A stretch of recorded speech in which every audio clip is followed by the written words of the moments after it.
ಹುಡುಕಾಟ ಪ್ರಾರಂಭಿಸಿದ್ದು within 2 hours ಒಳಗಡೆನೆ ಸೌಜನ್ಯ ಸಿಗ್ತಾಳೆ. ಆದ್ರೆ ಶವ ಆಗಿ ಅವಳ ಕೈಗಳನ್ನ ಅವಳದೇ ದುಪಟ್ಟ ಅಂಡ್ ID ಕಾರ್ಡ್ ಇಂದ ಮರಕ್ಕೆ ಕಟ್ಟಿರ್ತಾರೆ. And most brutal part is ಅವಳ ಯೋನಿ, ಅವಳ ಏನಿತ್ತ ಅದ್ರ ಒಳಗಡೆ 6 ಇಂಚ್ ಮಣ್ಣು ತುಂಬಿರ್ತಾರೆ. ಓ ಬಿಡಪ್ಪ, ನಮ್ ಪೊಲೀಸ್ ಅವ್ರಿಗೆ ತಮ್ಮ ಡ್ಯೂಟಿ ಮೇಲೆ ಎಷ್ಟೊಂದು ನಿಷ್ಠೆ ಇದೆ, ಒಂದೇ ದಿನದಲ್ಲಿ ಆರೋಪಿನ ಹಿಡಿದ್ಬಿಟ್ರಲ್ಲ ಅಂತ ಪೊಲೀಸ್ ಅವ್ರ ಮೇಲೆ ಫುಲ್ ಒಂಥರ ಹೊಗಳ್ತಾ ಇರ್ತಾರೆ.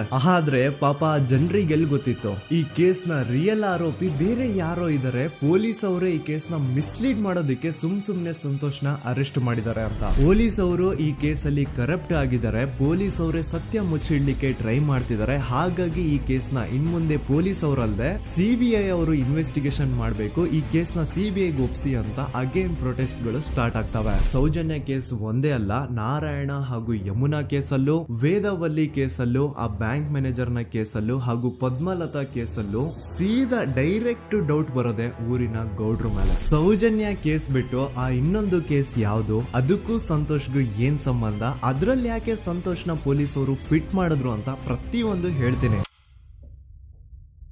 ನಾನು ಈ ಚಾನೆಲ್ ನ ಸ್ಟಾರ್ಟ್ ಮಾಡಿದಾಗಿಂದ one of the most requested video ಬಂದು ಸೌಜನ್ಯ ಕೇಸ್ ಬಗ್ಗೆ. ಸರಿ, ನಮ್ ದೂತ ಸಭೆಯ ಪ್ರಜೆಗಳು ಇಷ್ಟೊಂದು ಕೇಳ್ತಿದಾರಲ್ಲ, ಈ ಒಂದು ಕೇಸ್ ಬಗ್ಗೆ ವಿಡಿಯೋ ಮಾಡುವ ಅಂತ ಸೌಜನ್ಯ ಕೇಸ್ ಬಗ್ಗೆ ನಾನು ರಿಸರ್ಚ್ ಸ್ಟಾರ್ಟ್ ಮಾಡಿದೆ. ಅಂಡ್ ಟ್ರಸ್ಟ್ ಮೀ, ಎಷ್ಟೊಂದು ಕಾಂಪ್ಲೆಕ್ಸ್ ಈ ಒಂದು ಕೇಸ್ ಇದೆ ಅಂತಂದ್ರೆ ನನ್ ತಲೆನೇ ಕೆಟ್ಬಿಡ್ತು. ಬಟ್ ಡೋಂಟ್ ವರಿ, ನಿಮ್ಗಂತೂ ಪ್ರತಿ ಒಂದನ್ನ ತುಂಬಾ ಸಿಂಪಲ್ ಆಗಿ ಅರ್ಥ ಮಾಡಿಸ್ತೇನೆ. ಅನ್ಕೊಳ್ಳಿ, ಒಂದು ಊರು, ಆ ಊರಲ್ಲಿ ಒಂದು ಗೌಡ್ರ ಕುಟುಂಬ ಇದೆ. ಅಂಡ್ ಆ ಗೌಡ್ರ ಕುಟುಂಬ ತುಂಬಾನೇ ಪವರ್ಫುಲ್, ಲೈಕ್ ನಾವು ಮೂವೀಸ್ ಅಲ್ಲಿ ನೋಡ್ತೀವಿ ಹಂಗೆ. ಸೊ ಗೌಡ್ರು ಊರು ಬಂದು ಧರ್ಮಸ್ಥಳ ಅಂತ, ಆ ಒಂದು ಊರಲ್ಲಿ ಇವ್ರಿಗೆ ಸಖತ್ ಕಂಟ್ರೋಲ್ ಇರುತ್ತೆ. ಈವನ್ ಅದೇ ಒಂದು ರೀಜನ್ ಅಲ್ಲಿ ಇರುವಂತಹ ಒಂದು ತುಂಬಾನೇ ಪಾಪ್ಯುಲರ್ ದೇವಸ್ಥಾನನು ಸಹ ಇವರೇ ಕಂಟ್ರೋಲ್ ಮಾಡ್ತಿರ್ತಾರೆ. ಆ ಒಂದು ದೇವಸ್ಥಾನ ಇಂದ ಈ ಗೌಡ್ರ ಕುಟುಂಬಕ್ಕೆ ಎಷ್ಟೊಂದು ದುಡ್ಡು ಬರ್ತಾ ಇರುತ್ತೆ ಅಂತಂದ್ರೆ, ಅದೇ ದುಡ್ಡಲ್ಲಿ ಇವರು ಬೇಜನ್ ಪ್ರೈವೇಟ್ ಪ್ರೈಮರಿ ಅಂಡ್ ಹೈಸ್ಕೂಲ್ಸ್ ನ ಸ್ಥಾಪನೆ ಮಾಡಿರ್ತಾರೆ, ಬೇಜನ್ ಪ್ರೈವೇಟ್ ಮೆಡಿಕಲ್ ಕಾಲೇಜಸ್ ಇರ್ತವೆ, ಅಂಡ್ ಬೇಜನ್ ಪ್ರೈವೇಟ್ ದೊಡ್ಡ ದೊಡ್ಡ ಹಾಸ್ಪಿಟಲ್ಸ್ ಇರ್ತವೆ. ಒಟ್ಟಲ್ಲಿ ಹೇಳ್ಬೇಕು ಅಂತಂದ್ರೆ ದುಡ್ಡಿನ ಸುರಿಮಳೆ ಇವ್ರಿಗೆ. ನೋಡಿ, ನಮ್ಮ ಭಾರತ ದೇಶದಲ್ಲಿ ಒಂದು ಕಾನೂನು ಇದೆ, ದ ರಿಲಿಜಿಯಸ್ ಎಂಡೋಮೆಂಟ್ ಆಕ್ಟ್ 1863 ಅಂತ.